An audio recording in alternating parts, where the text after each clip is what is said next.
जमात चहारुम मजमून उर्दू तैयार करदा नदीम अश्क। जमात चहारुम सबक नंबर 4। पूरी जो कढ़ाई से निकल भागी, आज हम इसकी बुलंद ख्वानी करेंगे।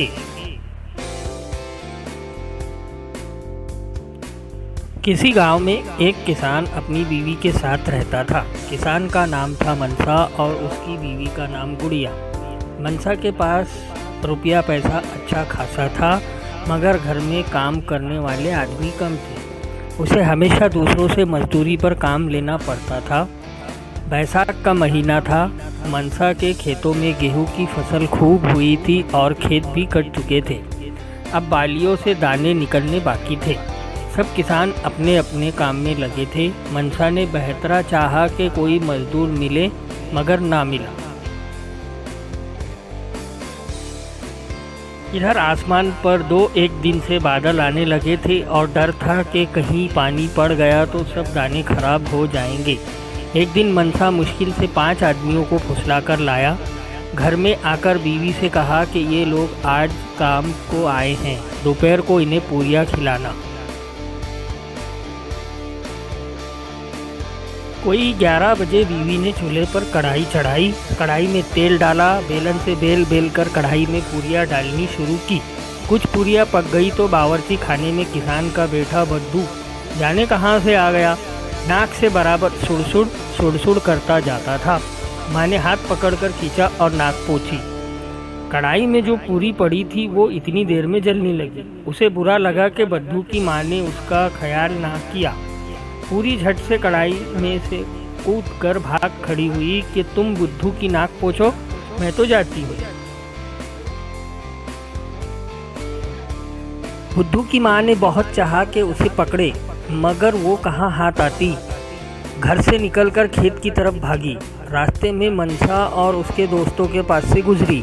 उन्होंने जब देखा कि अच्छी पकी पकाई पूरी यूं पास से भागी जा रही है, काम छोड़कर उसके पीछे हो लिए, मगर वो इनके हाथ न आई। खेत से निकलकर पूरी को एक खरगोश मिला। खरगोश ने बड़ी तेज़ी से उसका पीछा किया। बी पूरी एक भट में घुस गई। अंदर एक लोमड़ी बैठी थी। पूरी उल्टे पांव लौटी और ये कहती हुई भागी, बी लोमड़ी मैं तुम्हारे बस की नहीं।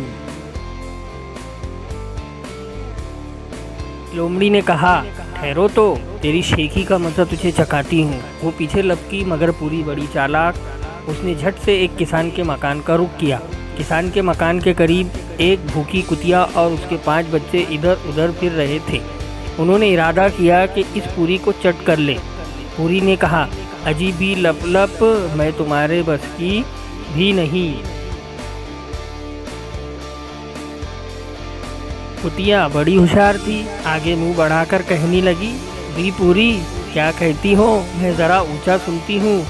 पूरी करीब आई और कहने लगी, अजी लप।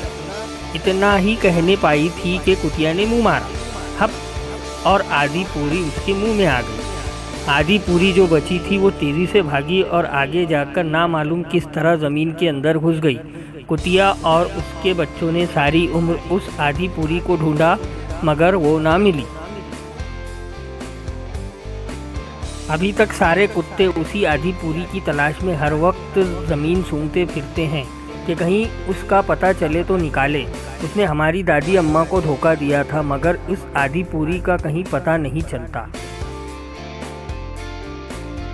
शुक्रिया शुक्रिया शुक्रिया। Please subscribe my YouTube channel digital world. Thank you.